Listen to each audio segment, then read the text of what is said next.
नमस्कार दोस्तों, कैसे हो आप सब। दोस्तों, पिछले वीडियो में मैंने आपको क्रिया के भेद बताए थे कर्म के आधार पर। उससे पहले का वीडियो जो था उसमें मैंने आपको क्रिया का जो सामान्य परिचय करवाया था, उसका वर्गीकरण करवाया था। और आज जो है हम करेंगे क्रिया के भेद। जो है मैंने आधार 3 बताए थे दोस्तों। एक बताया था कर्म के आधार पर क्रिया के भेद, अकर्मक क्रिया और सकर्मक क्रिया। एक बताया था मैंने प्रयोग के आधार पर, प्रयोग व संरचना के आधार पर मैंने बताया था। एक बताया था काल के आधार पर। दोस्तों, आज हम करने जा रहे हैं प्रयोग व संरचना के आधार पर क्रिया के भेद।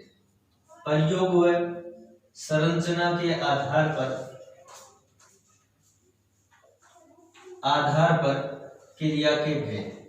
तो दोस्तों, प्रयोग व संरचना के आधार पर क्रिया के जो निम्न भेद किए जा सकते हैं। कभी भी ये मत कहना कि ऐसा कई बार नहीं आता। कई बार ऐसा पूछ लिया जाता है कि सर क्रिया प्रयोग व संरचना के आधार पर कुल कितने भेद होते हैं। तो कुल नहीं आएंगे कभी भी, क्योंकि एनसीईआरटी में कुल नहीं दे रखा है, निम्न भेद दिए गए हैं। तो दोस्तों, उनमें से हम मुख्यतः जो होते हैं सामान्य जो होता है उसमें एक नंबर होता है दोस्तों। एक नंबर जो होता है वो होता है प्रेरणार्थक क्रिया। क्या होता है दोस्तों? प्रेरणार्थक क्रिया।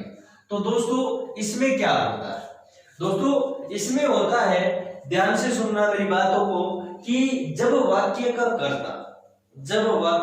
कर्ता किसी काम को स्वयं न करके किसी दूसरे व्यक्ति को प्रेरित करता है, कि कर्ता खुद नहीं करता। वाक्य का कर्ता जो है उस कार्य को स्वयं नहीं करता है, बल्कि कर्ता प्रेरित करता है। क्या करता है? प्रेरित करता है किसी अन्य व्यक्ति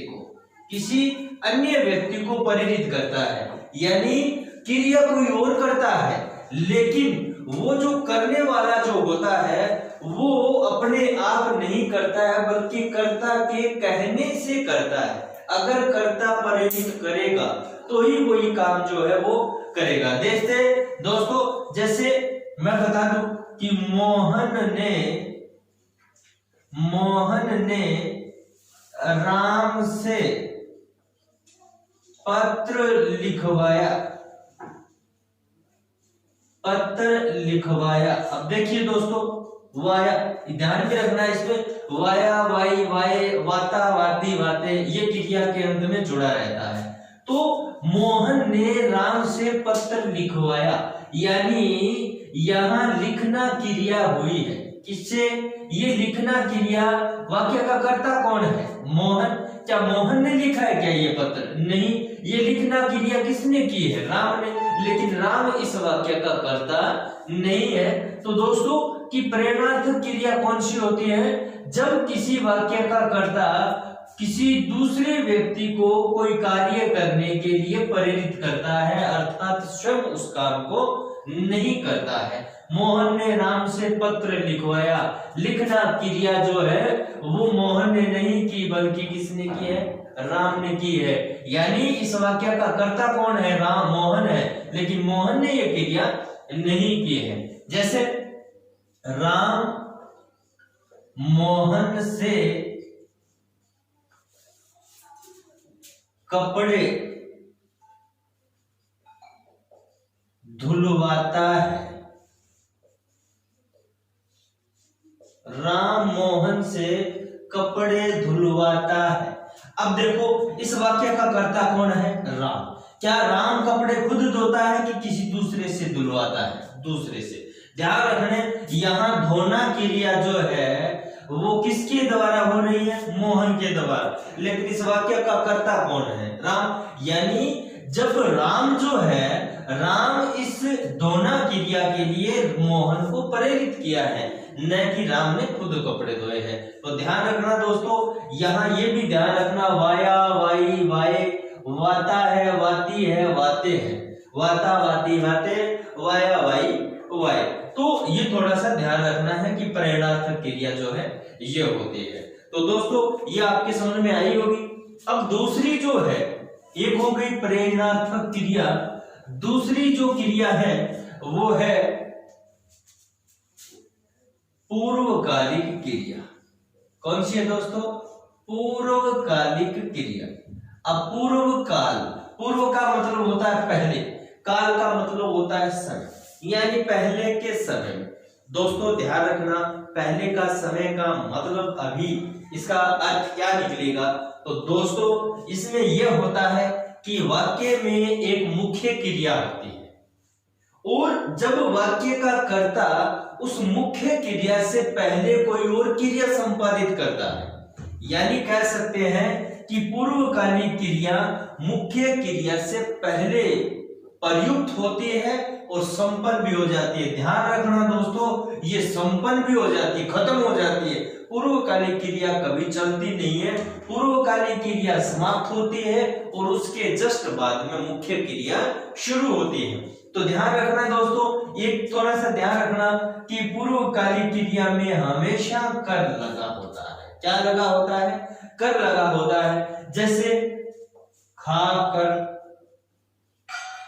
पीकर, जाकर, नहाकर, समझ में आ गया? पढ़कर, सोकर, समझ में आ गया? तो ये हमेशा कर लगा होता है पूर्वकालिक क्रिया में। तो ये देखो कैसे कि मोहन खाना खाकर पढ़ता है। अब ये मुख्य क्रिया कौन सी इस वाक्य की? पढ़ना। लेकिन मोहन पढ़ने से पहले कौन सी क्रिया करता है? खाना क्रिया। तो ध्यान रखना दोस्तों कि पूर्वकालिक क्रिया जो वो क्रिया होती है मुख्य क्रिया से पहले संपन्न होती है। ध्यान रखना दोस्तों, खाकर पढ़ता है, मोहन दूध पीकर पढ़ता है, मोहन खेल कर लिखता है, मोहन लिख कर पढ़ता है। तो ध्यान रखना ये जो है, जैसे राधा नहाकर खाना, तो जैसे राधा दूध पीकर, राधा दूध पीकर सोती है,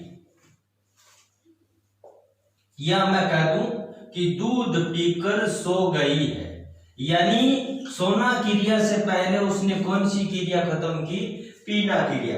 तो ये दोस्तों ये याद रखना। एक इसके साथ और बता दो दोस्तों कि बहुत बार ऐसा प्रश्न पूछा जाता है, हालांकि हमें ये भ्रम होता है कि ये जो है पूर्वकालिक क्रिया है, लेकिन ये पूर्वकालिक क्रिया नहीं होती है। उसकी जानकारी मैं बता दूं दोस्तों। जैसे यहाँ कई बार क्या होता है, जैसे मोहन खाना खाते ही सो जाता है। मोहन, अब जैसे मोहन खाना खाकर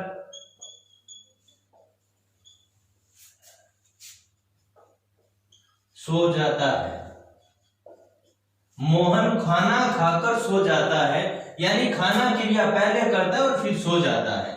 अब देखिए यहां मैं ऐसे कह दूं, मोहन खाना खाते ही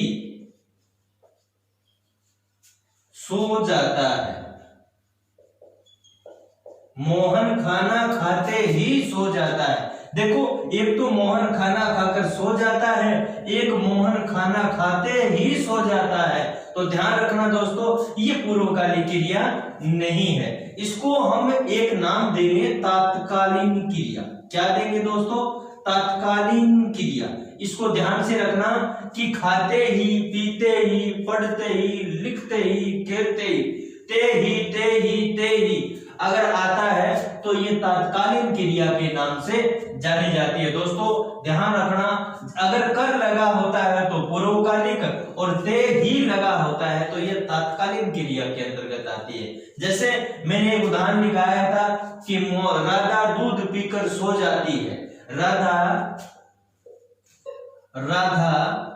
दूध पीकर सो जाती है। अब देखो ये सो जाती है, तब तो कौन सी है भाई? पीना क्रिया है, पूर्वकालिक क्रिया कर। अब मैं कह दूं कि दूध पीते ही सो जाती है, तो क्या हो जाएगी दोस्तों, ये पूर्वकालिक क्रिया हो जाएगी, सॉरी तात्कालीन क्रिया हो जाएगी। तो ध्यान रखना कि पूर्वकालिक कौन सी होती है, जो मुख्य क्रिया से पहले खत्म हो जाती है, लेकिन तुरंत बाद में तत्काल ही, यानी पीते ही सो जाता है, टाइम नहीं लगता, पीते ही सो जाता है। देखो खाते ही सो जाता है, यानी जैसे ही खाना खाता है तुरंत बाद तत्काल में ही सो जाता है। लेकिन खाकर सोता है, पीकर सोता है, तो जरूरी नहीं होता कि वो खाना क्रिया के बाद कब सोता है, टाइम कितने बाद लगता है। तो ये थोड़ा सा ध्यान रखना है। तो दोस्तों दो हो गई, एक प्रेरणार्थक क्रिया, एक हो गई पूर्वकालिक क्रिया। अभी जो तीसरी क्रिया है वो है दोस्तों, इसको मैं बोलूंगा तीसरी क्रिया, इसको बोलूंगा सामान्य क्रिया। क्या बोलूंगा दोस्तों, सामान्य क्रिया। इसमें ध्यान रखना दोस्तों, इसमें सामान्य क्रिया का सामान्य बोध होता है, यानी वाक्य में केवल एक ही क्रिया का बोध होता है। जैसे ध्यान रखना, इसमें कोई दिक्कत नहीं रहेगी कि मोहन गया, देखो जाना क्रिया हुई है। जैसे राम ने पत्र पढ़ा, अब देखो यानी सामान्य क्रिया में एक तो ध्यान रखना कब पढ़ा, समय का पता नहीं चला, मोहन गया कब गया, ठीक है। लेकिन इसमें थोड़ा सा पहचान और भी बता दो कि केवल क्रिया ही आती है, उसके साथ न तो सहायक क्रिया, किसी भी अन्य क्रिया का प्रयोग नहीं होता है। राम ने पत्र पढ़ा, अब इसके साथ पढ़ा है कि पढ़ा था वगैरह वगैरह नहीं आया है, पढ़ा है पढ़ा था नहीं, केवल पढ़ा, कब पढ़ा पता नहीं है। तो सामान्य क्रिया में केवल एक ही क्रिया का प्रयोग होता है, मुख्य क्रिया का, उसके साथ न तो किसी प्रकार की सहायक क्रिया आती है, न किसी प्रकार की शुभ क्रिया आती है। तो तीसरी हो गई दोस्तों सामान्य क्रिया, ठीक है, हाँ सामान्य क्रिया। अभी दोस्तों 4 नंबर होती है शुभ क्रिया। क्या होती है दोस्तों, शुभ क्रिया, ठीक। शुभ क्रिया में क्या होता है, शुभ क्रिया में दो क्रियाएं होती है। एक थोड़ा सा ध्यान रखना कि शुभ का मतलब होता है मिलना, मेल। अब किसका मेल होता है, दो या दो से अधिक क्रियाओं का। ध्यान रखना दोस्तों, जब दो या दो से अधिक क्रियाएं मिलकर किसी एक ही क्रिया का बोध कराती है तो वो शुभ क्रिया होती है। देखो उनको अलग अलग करके देखें तो किसी भी क्रिया का कोई अपना स्वतंत्र अर्थ नहीं निकलता है। जैसे मोहन ने पढ़ना सिखाया, सिखाना क्रिया और पढ़ना, मोहन ने पढ़ना क्रिया, पढ़ना सिखाना क्रिया। देखो यहां दोनों क्रियाएं क्या है, शुभ होके आई है। पढ़ना सिखाया, पढ़ना क्रिया और सिखाना क्रिया, दो क्रियाएं मिलकर किसी एक ही क्रिया का बोध हो रहा है। पढ़ना सिखाया, चलना सिखाया, क्या चलना सिखाया, समझ में आ गया ना। अभी देखो एक उसकी आंखें भर आई, अब देखो दोस्तों उसकी आंखें भर आई, ठीक। देखो एक भरना क्रिया है, एक आना क्रिया है। अगर मैं कह दूं आई को हटा दें तो उसकी आंखें भर नहीं, इसका मतलब इस आना क्रिया को भी साथ में लिखना पड़ेगा। उसकी आंखें भर आई, भरना क्रिया और आना क्रिया, ठीक है दोस्तों। तो ध्यान अब देखो वह चला गया, एक चलना क्रिया, आना क्रिया। देखो एक चलना क्रिया और एक जाना क्रिया, ठीक है। तो यहां दो क्रियाएं जो मिलकर एक ही क्रिया का, दो या दो से अधिक क्रियाएं मिलकर के जब एक ही क्रिया का बोध कराती है तो ये क्या हो जाती है दोस्तों, शुभ क्रिया कहलाती है। इसमें कोई ज्यादा दिक्कत नहीं होगी दोस्तों। अभी देखिए 5 नंबर है कृदंत क्रिया। क्या होती है दोस्तों, कृदंत क्रिया। कृदंत क्रिया क्या होती है, धातु आपको मैंने क्रिया शुरुआत में बताई थी कि धातु क्या होती है। क्रिया का मूल रूप धातु कहलाती है, अन्य कहीं भी किसी भी विकारी शब्द का रूप जो है धातु नहीं कहलाता, केवल क्रिया का मूल रूप धातु कहलाता है। और ये क्या होता है कि क्रिया धातु प्लस प्रत्यय, यानी क्रिया की मूल धातु में प्रत्यय लगकर बनने वाली क्रियाएं जो होती है वो क्या कहलाती है, कृदंत क्रिया होती है। जैसे चल एक धातु है, चलना क्रिया है कि नहीं, बिल्कुल, चलना क्रिया है। चल से देखिए चलना, चल से देखिए चला, चल से देखिए चलता, चल से देखिए चल कर। अब देखो करता आना, इसमें प्रत्यय जुड़ा है कि नहीं, लेकिन जुड़ा किसमें है, चल धातु में। क्रिया की मूल धातु क्या है, चलना। क्रिया की मूल धातु क्या है, चल। चल के अंदर ये प्रत्यय लगकर क्या है, धातु जो क्रिया का रूप बना तो कृदंत क्रिया बनता है। अगर आपसे प्रश्न भी बहुत बार पूछा जाता है कि क्रिया की मूल धातु में प्रत्यय लगकर बनने वाली क्रियाएं होती है कृदंत क्रिया। क्या होते हैं, कृदंत क्रिया। और अगर आपसे पूछा जाता है कि धातु में प्रत्यय लगकर बनने वाले शब्द क्या होते हैं, कृदंत होते हैं। क्रिया की धातु से बनने वाले शब्द जो होते हैं कृदंत होते हैं। जैसे लिखना क्रिया है और लिख धातु है, लिख से क्या बना, लिखना। लिख से क्या बना, लिखा। लिख से क्या बना, लिखो। लिख से क्या बना, लिखता। लिख से क्या बना, लिख कर। ठीक है, तो किससे बना है, धातु से। तो ये क्रिया की मूल धातु में प्रत्यय लगकर बनने वाली क्रियाएं जो होती है वो क्या होती है दोस्तों, कृदंत होती है। ठीक है, अभी छठी है, छठी जो क्रिया है वो है दोस्तों नाम धातु क्रिया। क्या है दोस्तों, नाम धातु क्रिया। नाम धातु क्रिया क्या होती है दोस्तों, नाम का मतलब होता है संज्ञा। यहां केवल संज्ञा नहीं है, मैं कह दूं कि संज्ञा प्लस सर्वनाम प्लस विशेषण में प्रत्यय लगकर बनने वाली क्रिया। क्रिया की मूल धातु में लगती है तो कृदंत, और बाकी चार तीन और विकारी शब्द रह गए, संज्ञा सर्वनाम विशेषण। और इन तीनों में प्रत्यय जब लगकर कोई क्रिया बनती है तो ये क्या बन जाती है दोस्तों, जैसे जीत क्या है, जीत कोई क्रिया है क्या, जीत क्रिया है कि कोई भाववाचक संज्ञा है कि सर्वनाम है कि विशेषण। दोस्तों ये जीत क्या है, भाववाचक संज्ञा है। और जीत से क्या बना, जीतना। जीतना क्रिया होती है कि नहीं होती, मोहन मैच जीत गया तो जीतना क्रिया है। अब जीतना क्रिया किसमें धातु किसमें लगी है, प्रत्यय, जीत में। और जीत क्या, भाववाचक संज्ञा। तो देखिए ये संज्ञा में प्रत्यय लगकर ये बने हैं। जैसे हार क्या है, भाववाचक संज्ञा, और हारना। ठीक है, हार क्या है, जातिवाचक संज्ञा, और बन गई हथियाना। ठीक है, जैसे शर्म क्या है, भाववाचक संज्ञा है, जो दोस्तों बन गया शर्माना।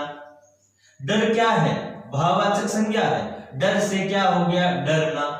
डरना क्रिया किससे बनी है, डर भाववाचक संज्ञा से। जैसे एक और बता दो, विशेषण और सर्वनाम, जैसे अपना से अपनाना।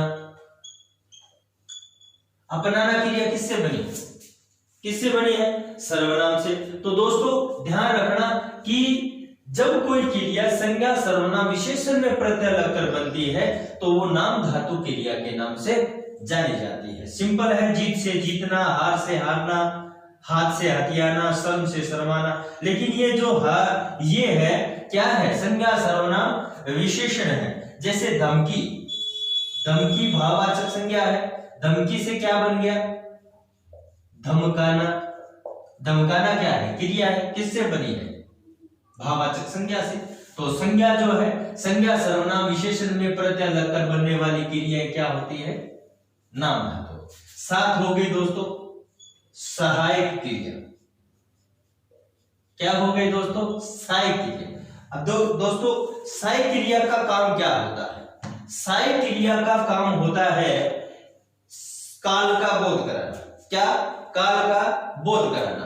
कि काल, काल कितने प्रकार के होते हैं, तीन, वर्तमान काल, भविष्य काल और भूतकाल। तो ध्यान रखना दोस्तों कि जब भी कोई क्रिया मुख्य क्रिया के साथ लगकर काल का बोध कराती है तो वो सहायक क्रिया होती है। अगर प्रश्न आपसे पूछा जाता है कि काल का बोध कराने वाली क्रिया क्या होती है, सहायक क्रिया। अगर आपसे पूछा जाता है कि सहायक क्रिया का काम होता है काल का बोध कराना, क्या, काल का बोध कराना। जैसे जैसे मोहन पुस्तक पढ़ता है, तो है क्या है भाई, साई क्रिया यानी वर्तमान क्या है, मोहन पुस्तक पढ़ रहा है, तो रहा है क्या है भाई, साई क्रिया, मतलब क्रिया जारी है।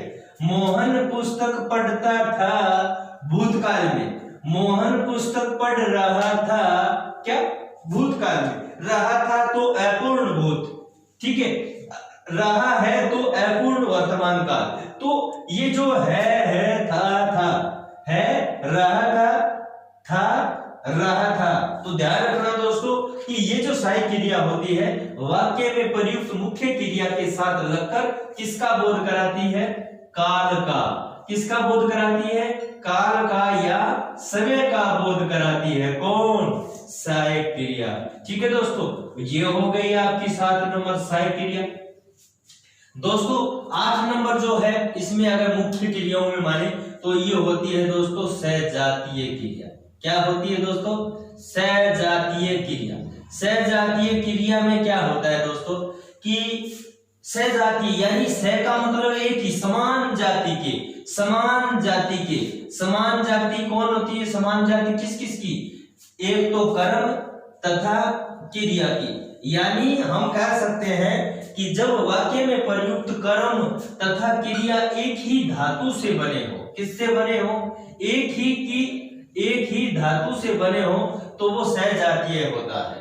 जैसे मैंने बोला कि भारत ने अच्छा खेल खेला, अब देखियो खेल खेला, खेल क्या है, भाववाचक संज्ञा है, और यहाँ खेलना क्रिया है। उसने अपना रोना रोया, रोना रोया, रोना क्रिया से रो, मूल धातु रो, यहाँ क्या है, खेल, यहाँ भी क्या है, खेल। जैसे लड़ाई लड़ी, जैसे लड़ाई लड़ी, तो इसमें भी लड़ धातु है, इसमें भी लड़ाई है, ठीक है। बात बताई, बात बताई, समझ में आ गया।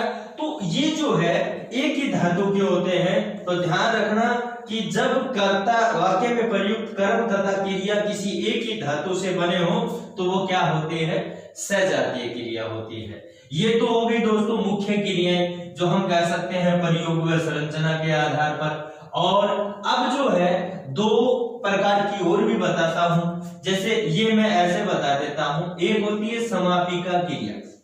क्या होती है दोस्तों, समापिका क्रिया। समापिका क्रिया कौन सी होती है, समापिका, समापिका बना किससे, समीप। और क्रिया का स्थान जो होता है हिंदी वाक्य संरचना में, क्रिया का जो स्थान होता है वो कहां होता है, कहां होता है, लास्ट में, यानी अंत में होता है। वाक्य संरचना में क्रिया जो होती है अंतिम पद होता है, तो ध्यान रखना समीप यानी क्रिया का जो स्थान होता है वही रहे, तब तो ये समापिका होती है। तो कह सकता हूं कि जब वाक्य की मुख्य क्रिया वाक्य के अंत में रहती है तो वो समापिका क्रिया कहलाती है। जैसे मोहन ने खाना खाया, अब खाना क्रिया कहां रही है, लास्ट में। जैसे समझ में आ गया, मोहन ने खाना खाया, तो ये क्या है, समापिका क्रिया का प्रयोग हुआ है। देखो अब आपको ऐसा भी भ्रमित हो रहा है कि दोस्तों सर यहाँ सजातीय क्रिया भी है, हाँ बिल्कुल है। तो ध्यान रखना, अगर यहाँ सजातीय क्रिया यानी प्रयोग व संरचना के आधार पर पूछे तो ये सजातीय क्रिया है, लेकिन समापिका और असमापिका पूछे तो यहाँ क्या हो जाती है, समापिका क्रिया हो जाती है। जैसे मोहन ने पत्र पढ़ा, अब देखिए यहाँ पढ़ना क्रिया कहाँ आई है, लास्ट में। तो ध्यान रखना कि जब भी वाक्य की मुख्य क्रिया वाक्य के अंत में रहती है तो वो समापिका क्रिया कहलाती है। तो ध्यान रखना दोस्तों, पीडीएफ जो मैं आपकी डाउनलोड करूंगा आपको मिल जाएगी पीडीएफ, तो वह भी वीडियो में बता दूंगा कब मिलेगी, तो वो भी काम जारी है, तो उसका भी उसमें स्पष्ट रूप से लिखा हुआ है। इसमें दूसरी होती है असमापिका क्रिया। समापिका है और असमापिका, यानी जब वाक्य की मुख्य क्रिया वाक्य के अंत में न रहकर वाक्य के बीच में प्रयुक्त होती है, तो समापिका का मतलब होता है अंत में और असमापिका का मतलब अंत में नहीं। तो देखिए दोस्तों, यहाँ एक प्रश्न भी आया था पीछे रीट में या सीटेट में, मेरे बता दूं तो जैसे नदी का बहता जल शुद्ध होता है। देखो यहां मुख्य क्रिया कौन सी है, बहना, और वाक्य के अंत में रही है कि बीच में रही है, बिल्कुल बीच में रही है, तो ये क्या हो जाएगी दोस्तों, असमापिका क्रिया हो जाएगी। ध्यान रखना दोस्तों कि जब वाक्य की मुख्य क्रिया वाक्य के बीच में प्रयुक्त होती है तो ये असमापिका क्रिया होती है। तो ये दोस्तों प्रयोग व संरचना के आधार पर ये क्रियाएं जो हो गई हैं दोस्तों। अब जो है एक जो मैं बता दूं कि काल के आधार पर क्रिया जो होती है 3 होती है। मैंने अगर आपसे पूछा जाता है कि निम्न में से कौन सी क्रिया काल के आधार पर है, तो काल के आधार पर जो है वो भूतकालिक क्रिया, वर्तमानकालिक क्रिया और भविष्यकालिक क्रिया जो होती है। और उसका वैसे तो यहाँ कोई दिक्कत नहीं, यहाँ मैं उसका टॉपिक नहीं करवाऊंगा, वो एक काल से संबंधित एक वीडियो अलग से अपलोड होगा, उसमें आपको मिलेगा काल से। तो वो हालांकि काल के आधार पर क्रिया के रूप कह दो या उसको काल में विभक्त कर दो, तो ये आपके विकाली शब्द जो है वो क्रिया जो है लास्ट क्रिया वो है ये पूरा हो गया है।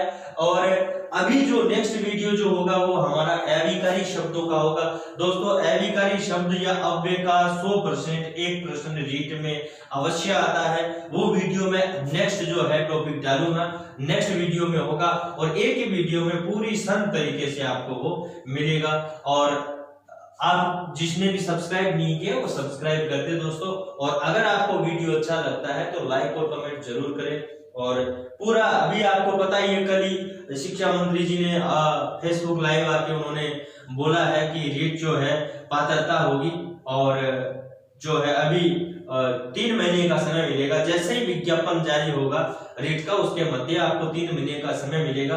तो लॉकडाउन जैसे ही समाप्त होगा वैसे ही रीट का विज्ञापन जो है वो जारी हो जाएगा। यानी हमारा जो रीट का पेपर है दोस्तों वो सितंबर या मध्य सितंबर या अक्टूबर प्रथम में होने की संभावना है।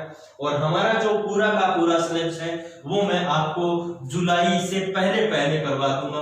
तो दोस्तों आप अच्छी तरह से पढ़ते रहिए।